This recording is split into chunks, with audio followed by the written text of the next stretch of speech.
So the value of learning about diversity among Indigenous peoples, I tend to call them tribes because that's what we're recognized as. There are many, many tribes, and every tribe is a little bit different than the next. There are more than one Cherokee tribe, for instance, but they have ended up in different places and have ended up learning different things throughout their history. Because there's so many tribes, they all have so much to add to the world. They have so much to add to each other and help each other. And I see so much value in the fact that there are so many people and so many ways of life. Each tribe has its own customs, their own homes that they traditionally had made. They most likely don't live in them anymore, but they traditionally did. They had their own clothing, they had their own ceremonies, and they all had their own languages. So all those things make them unique, and yet they are able to be brothers and sisters. And I really think that's an important thing to learn about the diversity of tribes. So as a youth growing up, 6th grade all the way to my 2nd year of college, I played in a band. I played the clarinet, but I played various sizes of the clarinet, and they all have very similar sounds, and yet they made different additions to a band as a whole. I'm talking about like a wind symphony, a wind band, not like a guitar band or a symphony where they have strings. But the same analogy holds true. There are different sizes of these same instruments, and each instrument has a different part when the composer does a really good job with it, and it makes it beautiful. So I played 3 different types of clarinets. There are 5 different types of clarinets, and each of those clarinets makes a different sound and adds a different part. I see tribes similar. I'm not saying that they're exactly the same, but I'm similar. There are different sounds that each tribe makes to the whole of the community that we live in.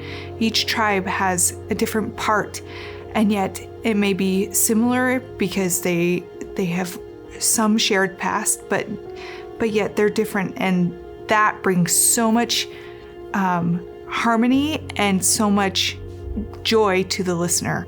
When I was growing up, I didn't know very much about my Navajo way, so I actually learned more about my Navajo heritage as an adult, meaning when I went to college.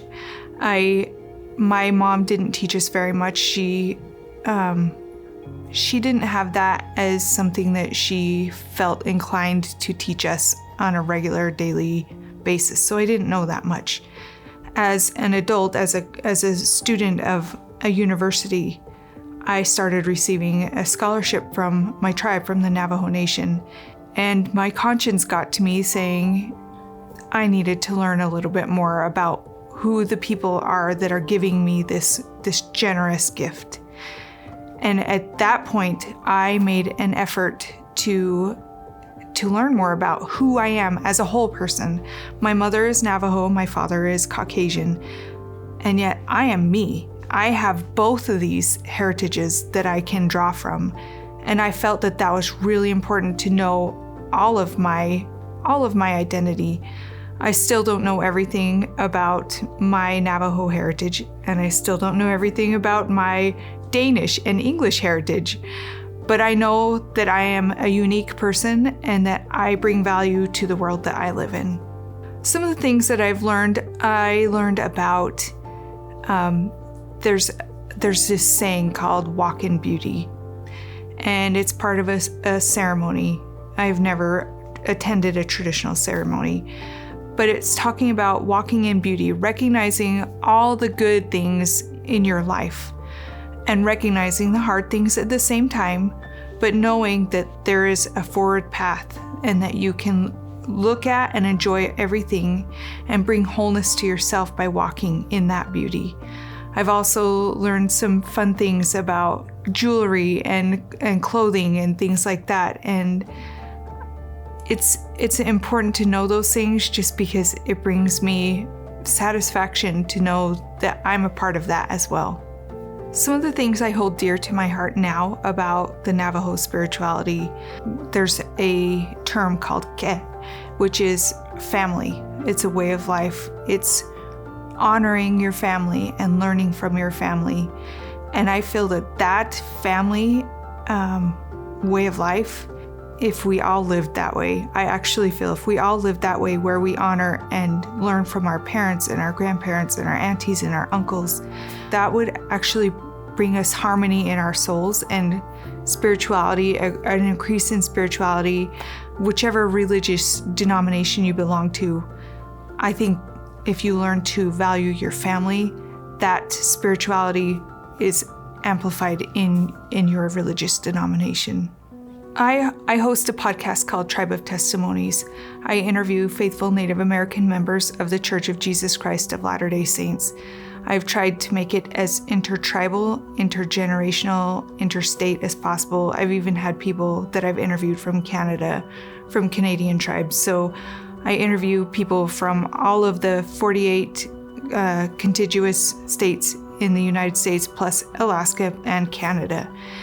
And I've interviewed people representing about 50 tribes at this point. I've had over 70 episodes, and I've learned so much from each of them. Each of them is a member of a tribe. Some of them have not been raised as members of their tribe.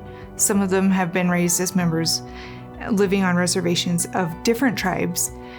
And yet they know that when they know who they are, they're able to more fully and able to cherish the religion that we belong to of the Church of Jesus Christ of Latter-day Saints. And that strengthens them. And then they are able to bear that testimony to other people so that we can share that on the podcast. And we've talked about family, we've talked about history, we've talked about prayer very many times. We have talked about stories that foretell the future and are coming to pass now. We've talked about great tribal leaders who they've wanted to follow and become like. It's been really fun to talk to all these people and learn from them. And then they also share what they go through in their day-to-day life and how their heritage is part of that. And it's a really wonderful experience for me, and I hope it is for my listeners as well. I've recognized as I've done this podcast that everybody has a different way of living their life, and part of living their life is a different spirituality. Some of them have been converts to Christianity, and some of them have been raised all their life as a convert of Christianity. But as they've lived their lives, their ability to bring the Spirit into their life has come differently and yet powerfully. And I recognize that they have that right and they have that privilege, and I should respect their ability to learn and do and express their religious views as they want to do it, because it's not my responsibility to do that.